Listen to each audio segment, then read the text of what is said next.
An lamɛnbaga n'an filɛlikɛlaw bɛɛ lajɛlen aw ni yantuma aw bisimila Mifa production ni Ondu Tele ka dɔgɔkun kunnafoni di kɛnɛ kan bi juin kalo tile 26 ye san 2022.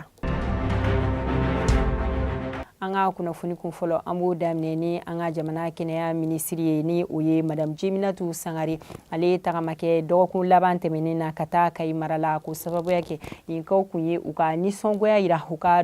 lapitaniso docteurw kɔrɔ ko sabula ko sanga ni wagati bɛɛ lajɛlen ko n'u tora ka taa k'u bɛ taa furakɛli la ko min ye lapitaniso mɔgɔw ye k'u tɛ mɔgɔ bisimila ka ɲɛ wa fana ka docteur dɔw yɛrɛ bɛ mɔgɔ bila ka taa u yɛrɛ ka clinique la. O dun ye waleya ko waleya min maɲi ko sabula ko clinique ko o se tɛ bɛɛ ko ni a ɲɔgɔnna caman ka da o waleya kan an ka jamana kɛnɛya minisiri ale ye weleda lase lapitaniso ɲɛmɔgɔw bɛɛ lajɛlen ma ale ni olu ye lajɛ kɛ o lajɛ in yɛrɛ kɔnɔna na min ye docteur olu fana kumana gɛlɛya minnu bɛ olu yɛrɛ kan u fana kumana o kan bakurubala ni o dɔ de ye ko wariko ko o dɔ bɛ olu la ani fana u bɛ baara kɛ minɛ minnu na ko o dɔw bɛ yen nɔ ko gɛlɛya caman bɛ o la ni o dɔ bɛ kuma an balima musolakaw olu bɛ jigin tabali minnu kan ko tɛ olu bolo ani joliw fana kan ka taa bila fɛn minnu kɔnɔna na ko o fana tanya bɛ u la ani min ye scanner ko dilanni dɔw fana kan ka kɛ o yɔrɔ la ko gɛlɛya dɔw yɛrɛ fana bɛ min bɛ olu docteurw yɛrɛ ka fan na tuguni ko sabula ko dɔw bɛ yen nɔ olu tɛ taga baara la ka bɛn a wagati kofɔlen ma ko u dɔw bɛ baara la clinique wɛrɛ de fana na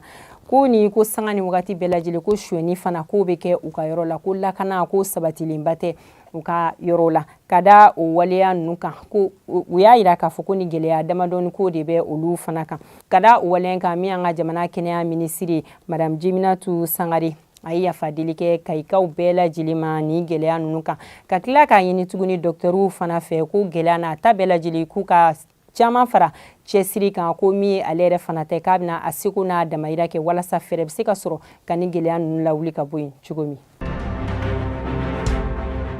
N'an bɔra yan bɛ taga Kulukoro o impôt direction régionale la yenkaw fana a bɛ wagati jan bɔ u y'a yira k'a fɔ ko gɛlɛya caman ko bɛ olu kan gɛlɛya min ni o gɛlɛya ninnu tun bɛ sen na a mɛnna kunnafoniw y'a yira k'a fɔ ko minisiri min ni u ka baara ɲɛsinnen don nin ko ɲɛnabɔli ma ko kun tɛ nin ko ninnu kalama ko gɛlɛya ninnu dɔ ye fɛn min ye o de ye ko u ka cakɛda hasigilen bɛ yɔrɔ min na k'a tɛ sariya sira kan ko sabula ni fiɲɛ ni o cira kuma bɛɛ ko u ka so bɛ yɔrɔ min na ko o bɛ to ka jigin wa ni ji fana tora ka na ko ji bɛ don u ka cakɛda yɛrɛ kɔnɔna na min bɛ kɛ sababu ye ko baara tɛ se ka kɛ a kɔnɔ ko a bâtiment ninnu ko yɔrɔ kɔrɔlen de don ani fana ko kɛmɛ sara la ko mɔgɔ 40 k'olu bɛ luwanse la fan wɛrɛ fɛ k'o sababuya kɛ ko yɔrɔ ninnu koronnen don ko bɛɛ lajɛlen tɛ kun a kɔnɔ ko ka baara kɛ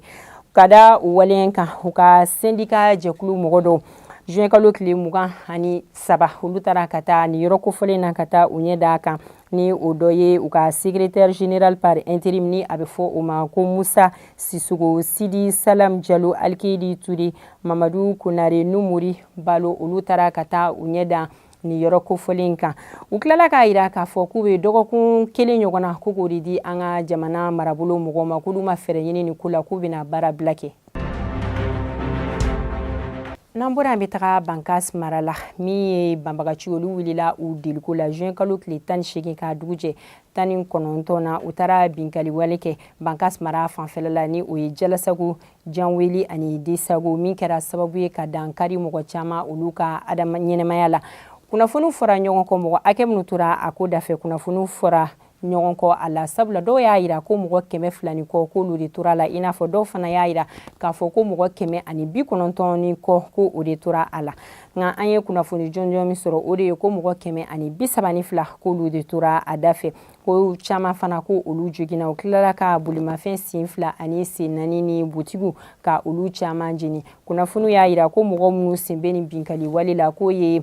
Amadou Kunfa ani Yag Agali olu ka jɛkulu mɔgɔ de ka da ni waleya kan an ka jamana ɲɛmɔgɔ Asim Goita a ye tile 3 tasibila kɛ ka ɲɛsin banbagatɔw ma ni olu baaraw yɛrɛ daminɛna tarata don juin kalo tile 21 san 2022 ka taa kuncɛ alamisa don na wa fana ka da ni waleya kan jɛkulu dɔw farala ɲɔgɔn kan ka baara bila ka o kun boloda Bankas mara la ni o de kun ye ko kɛnyɛrɛ ye cakɛdaw ani foroba cakɛdaw ka olu yɔrɔ ninnu bɛɛ lajɛlen datugu ko fana bɔra lapitaniso ani ambulance ko n'a bɔra ni fɛn kofɔlen ninnu na ko baara tɛ kɛ ni yɔrɔ kofɔlen na ka da o waleya kan jɛkulu dɔw farala ɲɔgɔn kan ka delili kɛ ni ko in na ni a bɛ fɔ o ma ko force vive de Bankas ni o bɛ kuma Eli ani leader communautaire ni société civile olu de ye delili kɛ walasa ni ko ninnu bɛ se ka dabila cogoya min na a ni baara ninnu kɛra alamisa tɛmɛnen.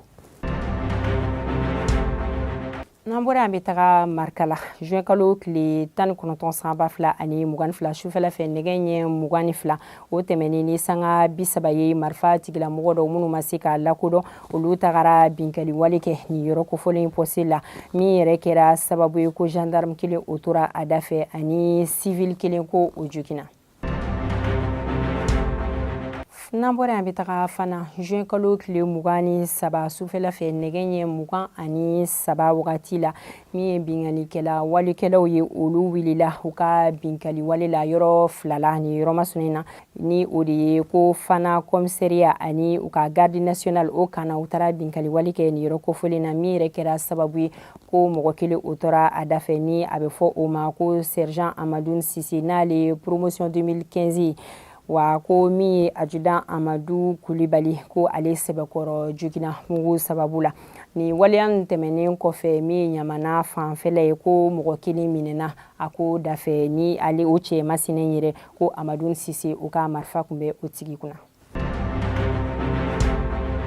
Kayi mara la yenkaw bɛ ka a ɲini an ka jamana ɲɛmɔgɔ fɛ ka se ka lakana k'o sabati u ka yɔrɔ la ka na ni poste de contrôle dɔ ye u ka fanfɛla la sabula min ye marifa tigilamɔgɔ dɔ ye minnu ma se ka lakodɔn olu ye binkali wale kɛ ni dɔgɔkun laban tɛmɛnen na ni yɔrɔ kofɔlen na ni o ye Tokuto Seveto fanfɛla la ko binkali walekɛlaw tun bɛ ka mɔgɔ dɔw ye ka olu lajɔ sira la k'u bolomafɛnw ka u minɛ u la o senfɛ ko cɛ dɔ ni a nimana dɔ tun bɛ ka tɛmɛ moto la ko ni marifa tun bɛ olu kunna binkali walekɛlaw kɛlen ka olu ye u ye mugu ci min kɛra sababu ye ni mɔgɔ kelen tora a da fɛ ni a bɛ fɔ o ma ko doni ɲagati ale tora a da fɛ min y'a tɔ kelen ye ko o sɛbɛkɔrɔ jogina. Moïse Adama Kulibali ani Adama Kone ni bɛɛ ye mɔgɔ kelen ni ye cɛlaka dɔ ye min ka baara ɲɛsinnen don ka to ka kunnafoni ɲini mɔgɔw kan minnu bɛ ka u ka so jɔ ni fɛn bɛ u kunna ka taa kunnafoni jɔnjɔn ɲini olu kan ka taa yɛrɛ kɛ technicien de bâtiment ya kun bɛ don mɔgɔw n'u hakili cɛ ka mɔgɔw ka wari ka o minɛ u la kunnafoni y'a jira k'a fɔ k'a ye miliyɔn caman ko k'o de minɛ mɔgɔ dɔw fana na min kɛra sababu ye ni olu yɛrɛ tagara ka taa sɛbɛn don a kama polisiso la o senfɛ min ye Sirakɔrɔ Megitana o commissaire ni a ka cɛdon olu ye wulikajɔ kɛ kalo 2 ɲɔgɔn na ka ni cɛ masinen ka a ɲini fo ka taa kɛ juin kalo tile 13 u tɛgɛ taara da ni cɛ kan wa ko min ye mandat de dépôt ye ko juin kalo tile 16 ko o kɛra ni cɛ masinen kan. N'an bɔra yan bɛ taga Amdalaye ni o ye sigida 4 lycée Prosper Kamara o fanfɛla la ni ye bogotigilaka dɔ ye ale ni cɛ dɔ de tun bɛ ɲɔgɔn fɛ ni o ye juin tala ye o juin tala in kun ye ale ɲɛmatunu a somɔgɔ la ni dini yɛrɛ ka yamaruya ye tile 2 ɲɔgɔn na o tile 2 in tɛmɛnen ko dini ba kɛlen ka dini sɔrɔ a ye dini bali ko ka tugu cɛ kɔ ka dini minɛ k'a datugu sokɔnɔna na nka dini ni cɛ yɛrɛ ka bɛnkan na ko cɛ masinen a nana juin ta ko k'a di dini ma ko k'a kɛ a ba kɔnɔ ko walasa ko bɛ se ka taa bɔ ko k'a fɛrɛ u ka yala ma cogoya min na juin kɛlen ba kɔnɔ o tɛmɛnen kɔfɛ ko ba ye tile 2 ɲɔgɔn de kɛ sunɔgɔ la ko tile 2nan don min yɛrɛ kɛra sababu ye ko ba tora a da fɛ. Jean-Yves Le Drian ni ale nanzaraw ka ministiri kɔrɔ ye sɛbɛn kun donnen don ale kama ale ni a denkɛ Toma Le Drian o kun donna mɔgɔw minnu fɛ o de ye ko mouvement Mali ko sababuya kɛ ko ɲagami dɔw kun donna an ka Mali passeport biométrique la kabini Ibrahim Boubacar Keita o ka fanga wagati la ni o kɛra san 2015 la ko sabula a baaraw kɛra cogoya minnu na k'a ma kɛ ni jɛleya sira ka da o waleya kan sɛbɛn kun donna a kama wa min ye février kalo wagati san 2022 sɛbɛn kun donna o wagati kofɔlen de la mouvement Mali ko mɔgɔw fɛ a kun welelen don Toma Le Drian ale ni Jean-Yves Le Drian olu kun welelen don bɔgɔ jeninen na juin kalo tile 20 tɛmɛnen na min ye ni mɔgɔ kofɔlen filɛ k'u si mana ka na wele jaabi.